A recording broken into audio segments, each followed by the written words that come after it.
आइए अब आगे बढ़ेंगे, आपके काम की बात कर लेते हैं। अगर आपका दिन व्हाट्सएप से शुरू होता है, अगर आपका ऑफिस की मीटिंग टेलीग्राम पर होती है और अगर दोस्तों के साथ आपको गपशप करनी हो तो दूसरे मैसेजिंग ऐप का आप इस्तेमाल करते हैं, तो अब आप सावधान हो जाइए। आज से आपके मोबाइल पर एक बड़ा डिजिटल नियम लागू होने जा रहा है। सरकार ने यह साफ कह दिया है कि अब कोई ढील नहीं, कोई मोहलत नहीं। अब हर मैसेजिंग ऐप अकाउंट को एक एक्टिव सिम कार्ड से लिंक करना अनिवार्य यानी जरूरी होगा। जिस नंबर से अकाउंट नहीं है वही सिम आपके मोबाइल में एक्टिव होनी चाहिए, यानी कि जो अकाउंट आपका बना हुआ है जिस मोबाइल से, वो सिम आपके मोबाइल में एक्टिव होनी चाहिए। यानी बिना एक्टिव सिम के अगर आप लैपटॉप या टैबलेट पर लॉगिन करना चाह रहे हैं तो मुश्किल हो सकती है आपको, या फिर आप पुराने नंबर से चल रहा अकाउंट यूज कर रहे हैं तो भी आप खतरे में हो सकते हैं। इसके साथ साथ अगर आपका सिम डीएक्टिवेटेड है तो आपका एक्सेस बंद हो सकता है। ये सरकार के नए नियम कह रहे हैं। सरकार का तर्क साफ है, साइबर फ्रॉड पर सख्ती, फेक अकाउंट पर रोक और डिजिटल सुरक्षा मजबूत करना। आइए ग्राफिक्स के जरिए आपको बताते हैं कि क्या है ये नए नियम और आज से जो साइबर फ्रॉड हो रहा था उनका कैसे हो सकता है shut down. Department of telecom के नए नियम हैं जहां साइबर नियम आज से हो रहे हैं लागू। व्हाट्सएप टेलीग्राम के लिए सिम बाइंडिंग अनिवार्य है, यानी कि सिम होना जरूरी है।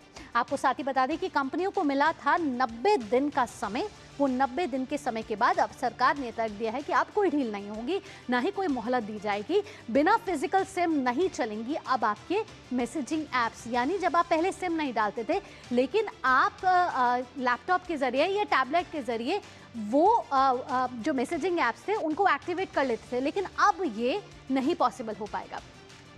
साथ ही साथ आपको बता दें कि जो ये साइबर फ्रॉड चल रहे थे बहुत इससे जरिए, उनका गेम अब हो गया ओवर, क्योंकि डिपार्टमेंट ऑफ टेलीकॉम के ये नए नियम बेहद ही सख्त हैं और इसमें कोई ढिलाई नहीं होगी। ऐप्स के वेब वर्जन पर नई और बड़ी सख्ती और हर 6 घंटे में अनिवार्य होगा ऑटो लॉगिन, यानी कि आप अगर कुछ देर तक आप स्टैंड बाय मोड पर हैं वो लॉग आउट हो जाएगा और आपको फिर साइन इन करना पड़ेगा। विदेशी धरती से रिमोट हैकिंग का खेल अब खत्म। इसके साथ साथ आपको बता दें कि कैसे साइबर फ्रॉड्स इससे पर लगाम इस नियमों के जरिए लगाई जा रही है। ऐप्स के वेब वर्जन पर नई और बड़ी सख्ती इसके जरिए जो है वो लगाई गई है।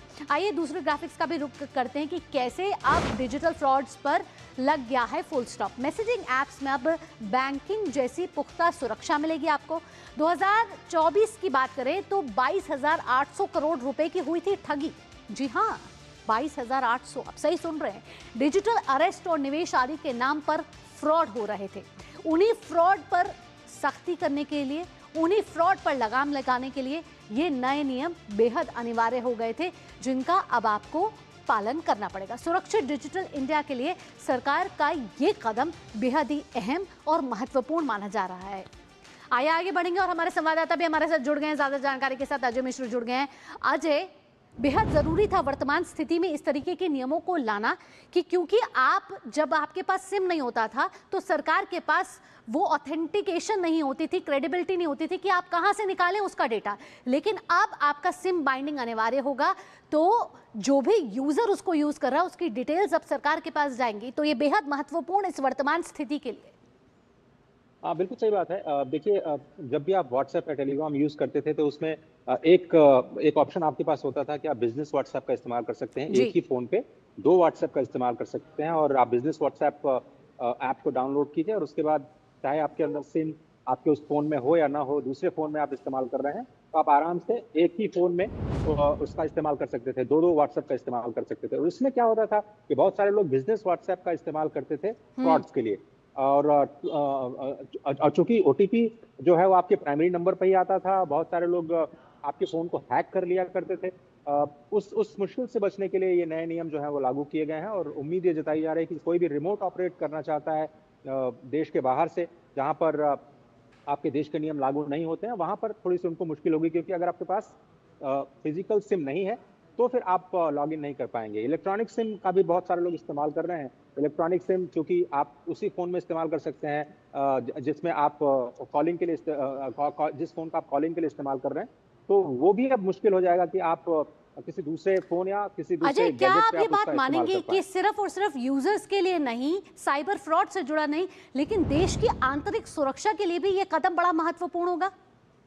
हाँ, बिल्कुल सही बात है और इसीलिए जो गृह मंत्रालय है उसने दूरसंचार विभाग के साथ मिलकर के ये कदम उठाया है कि कम से कम लोगों को दिक्कतों का सामना करना पड़े और जो एक ज़रूरी होता है और कम से कम एक पहचान उसकी जो भी इस्तेमाल कर रहा है उस व्हाट्सएप का किसी भी मैसेज को भेजने के लिए कम से कम एक पहचान सुनिश्चित हो, एक जगह सुनिश्चित हो जिससे कि इन फ्रॉड्स पर काबू पाया जा सके और यही वजह है कि ये जो नए नियम लागू किए गए हैं वो व्हाट्सएप और टेलीग्राम दोनों के लिए लागू हो जाएंगे और ये साइबर फ्रॉड की दिशा में एक बड़ा कदम माना जाता है। लेकिन ये कहा जा सकता है कि भाई 6 घंटे का जो टाइम पीरियड है, क्या उसमें भी आपको कुछ मुश्किलों का सामना करना पड़ सकता है? 6 घंटे हो सकता है थोड़ा ज़्यादा हो, उसमें क्या स्कैमस्टर्स कुछ उसका दुरुपयोग कर सकते हैं। लेकिन उस पर भी लगातार काम चल रहा है और ये कोशिश की जा रही है कि एक मोबाइल फ़ोन या एक गैजेट से आप एक नंबर से आप एक ही व्हाट्सएप चला पाएँ, जिससे कि व्हाट्सएप रिलेटेड जो या टेलीग्राम रिलेटेड जो बिल्कुल। आपके जो तो साइबर फ्रॉड से निपटने के लिए सरकार लगातार मुसीबत नए-नए बढ़ नियम जाए। लेकर आ रही है और नए-नए बदलाव किए जा रहे हैं ताकि जो भी नए-नए तरीके के साइबर फ्रॉड सामने आ रहे हैं, डिजिटल अरेस्ट के मामले सामने आ रहे हैं, उस पर कहीं न कहीं लगाम लगाई जा सके। फिलहाल अजय, तमाम जानकारियों के साथ आपका बहुत-बहुत धन्यवाद।